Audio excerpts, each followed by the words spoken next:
Olá, você está no canal Um Conto por um Ponto.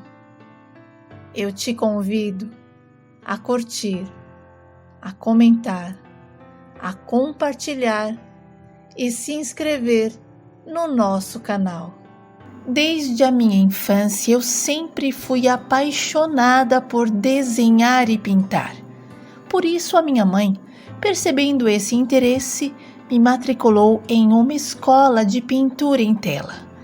Embora eu não me considere uma artista excepcional, sempre consegui expressar a minha criatividade e produzir algumas obras.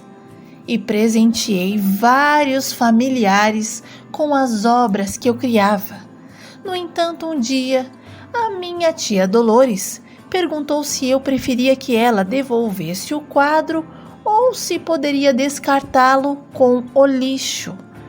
E eu fiquei surpresa e bastante desapontada, porque essa obra havia sido feita especialmente para ela, atendendo a um pedido que durou meses para terminar. E a situação me deixou tão chateada que, sinceramente, eu decidi parar de presentear as pessoas com as minhas criações. E conforme eu fui crescendo, fui perdendo o prazer em pintar, parei com o curso e segui por outros caminhos. No entanto, eu nunca deixei de visitar museus, galerias e tudo que envolvesse o mundo da arte. E esse gosto pelas obras acabou me guiando até a Pinacoteca, onde eu conheci o Leandro. Ele era professor de artes e, como eu tinha ido sozinha à Pinacoteca, notei a presença dele e de seu grupo. E optei por ficar por perto para aprender um pouco mais, já que o Leandro demonstrava um profundo conhecimento. As suas explicações detalhadas em resposta às perguntas dos alunos me cativaram. E o Leandro percebeu a minha presença e sorriu e me convidou para me aproximar. E quando eu me aproximei, ele disse que a arte era uma linguagem universal, que de maneira incrível aproximava as pessoas e ultrapassava fronteiras. E em seguida se apresentou cada um dos alunos e gentilmente perguntou o meu nome. E ali demos início a uma linda amizade. No começo, eu até cheguei a pensar que ele era gay por conta das tantas gentilezas que ele fazia.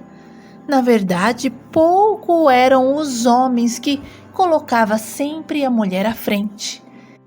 O meu pai e os meus irmãos, eles não eram gentis. E se deixássemos, mamãe e eu éramos tratadas de forma grosseira.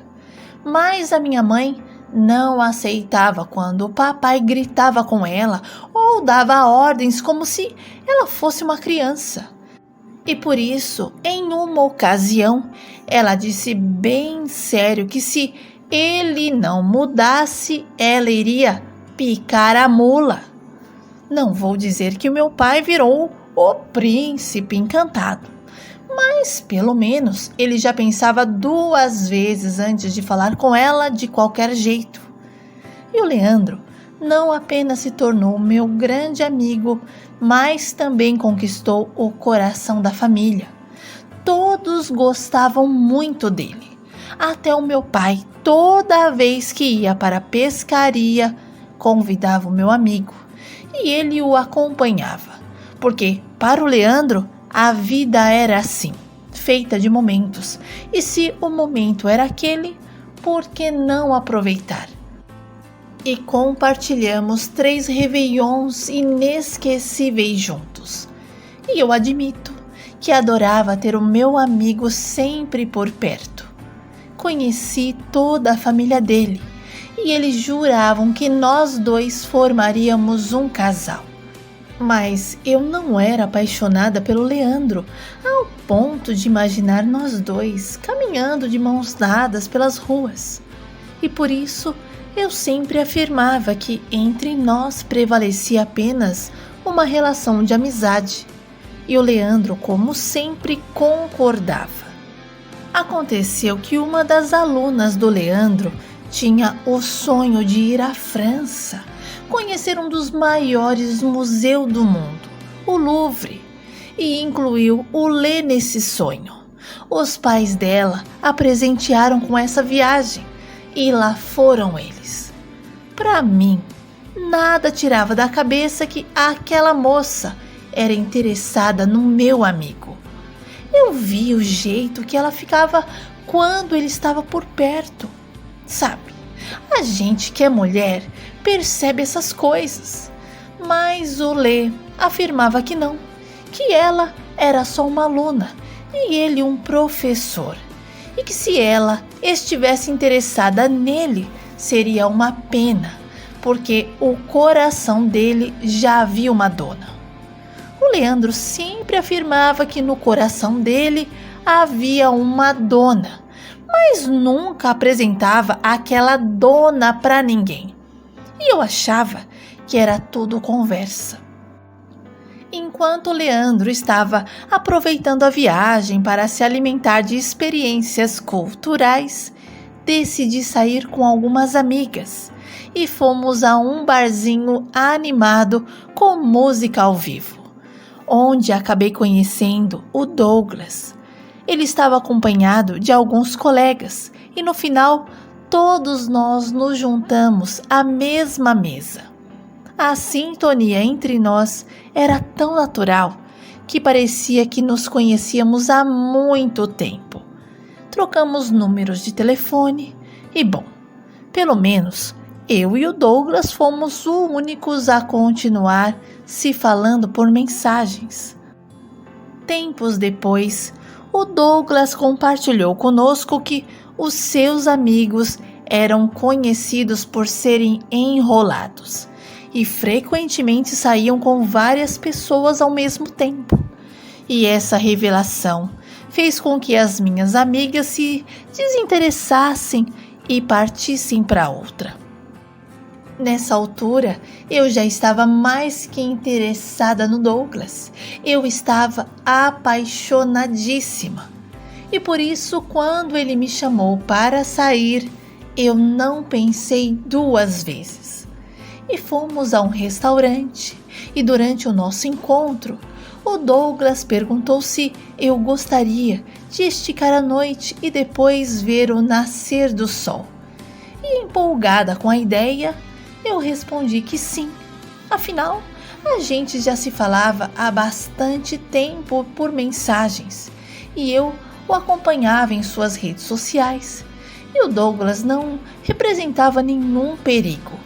E por isso eu me senti segura para apreciar esse nascer do sol.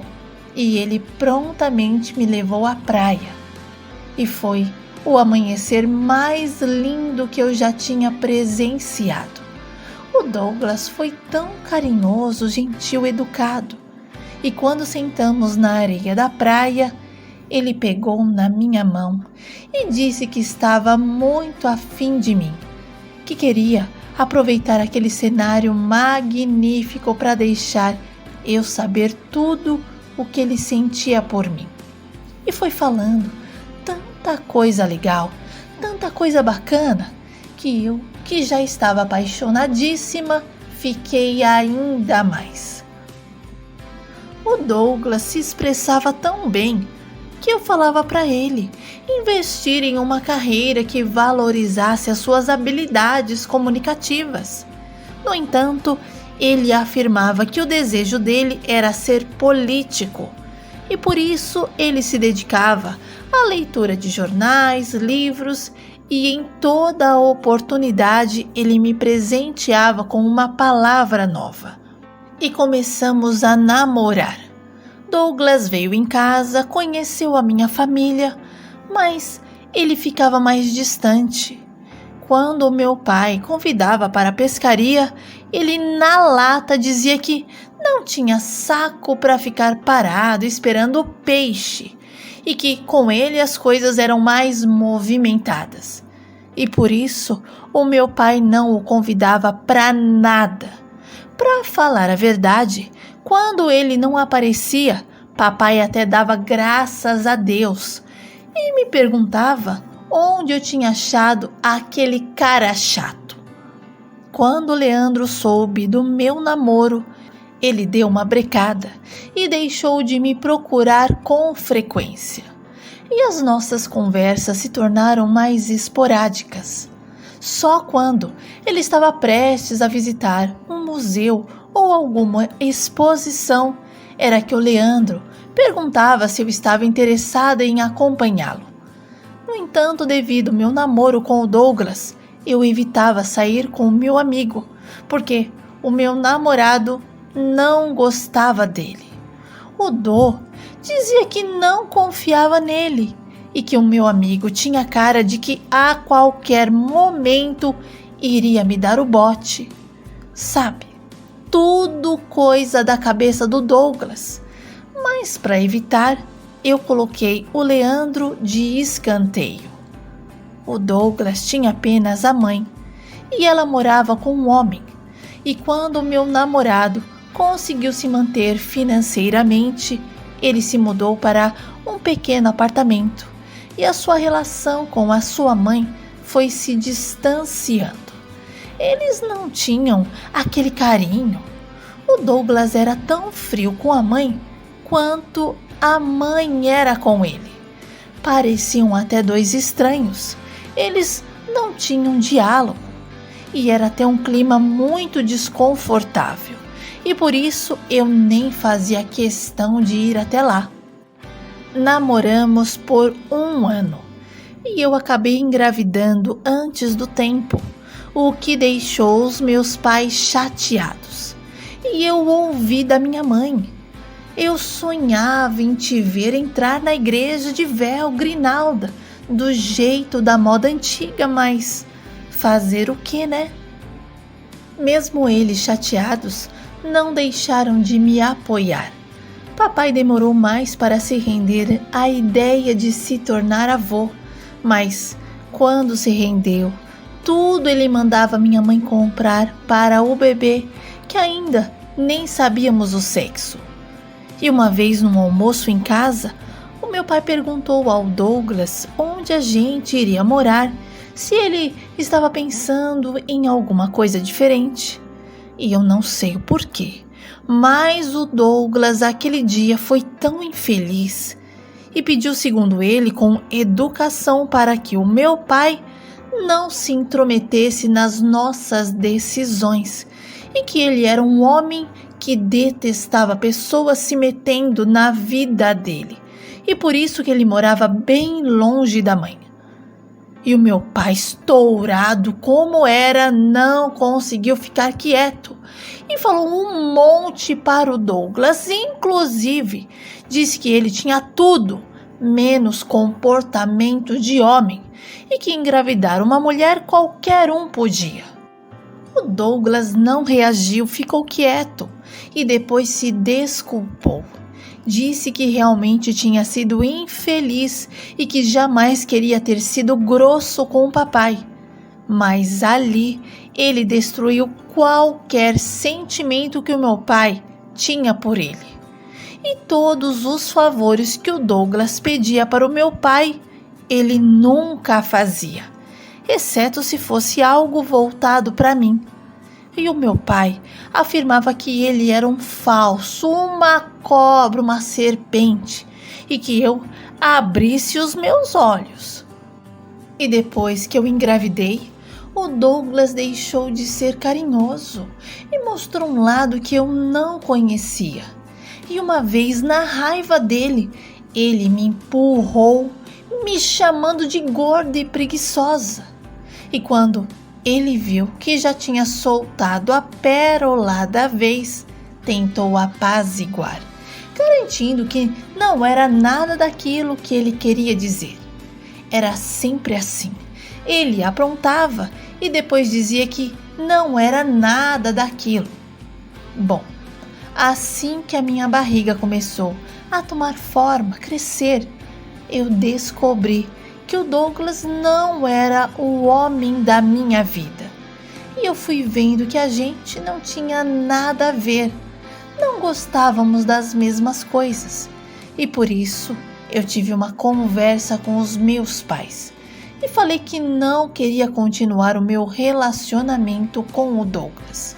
E que ele não era o que eu queria para minha vida. E a minha mãe sugeriu que os sintomas que eu estava experimentando eram normais para uma grávida e que entojar do parceiro fazia parte e que era melhor esperar aquela fase passar antes de tomar qualquer decisão que envolvesse o meu relacionamento. No entanto, meu pai demonstrou total apoio e garantiu que, caso eu decidisse terminar com o Douglas e ele não quisesse assumir as responsabilidades pela criança, ele estaria ao meu lado para oferecer todo o auxílio necessário, pois felizmente tinha as condições para isso.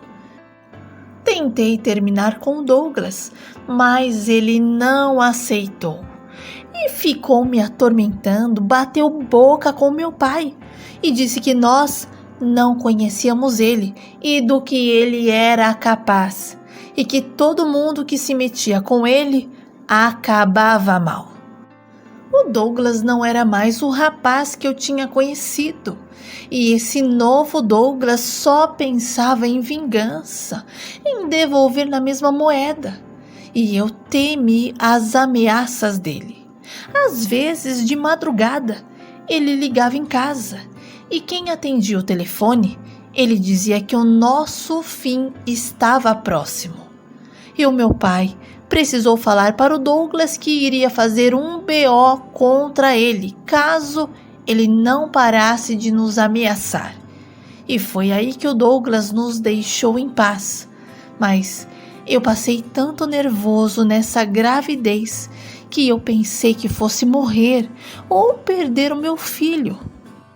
E antes do Leonel nascer, eu recebi a notícia de que o Douglas havia morrido e que ele estava fugindo da polícia com um carro roubado e acabou batendo o automóvel e morrendo no local.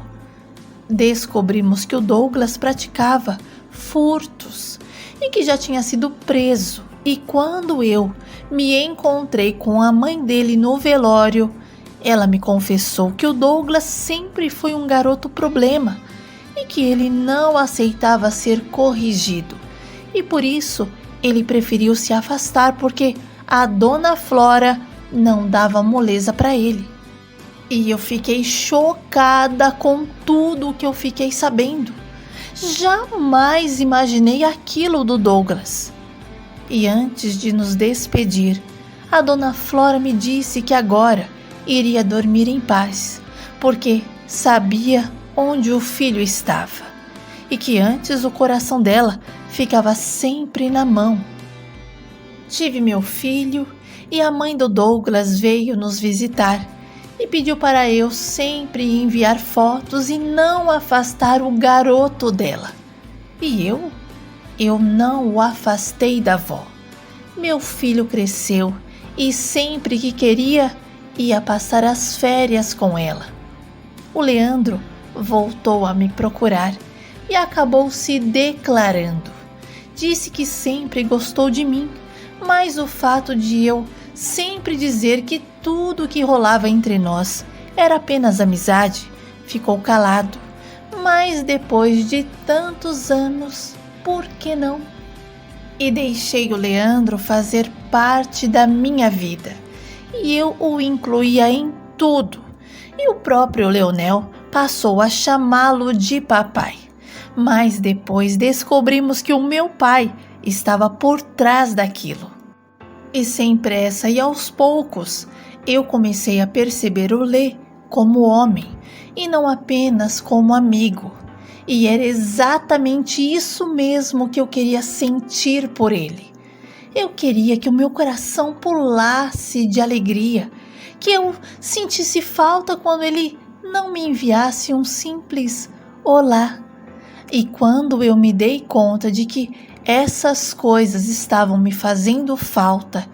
Eu fui até ele e disse que eu o queria mais do que um simples amigo. Leandro e eu nos casamos, tivemos a Núbia e posteriormente adotamos a Helena. E até hoje eu reflito sobre o porquê de ter dado tantas voltas na vida antes de perceber que o meu verdadeiro amor sempre esteve ao meu lado.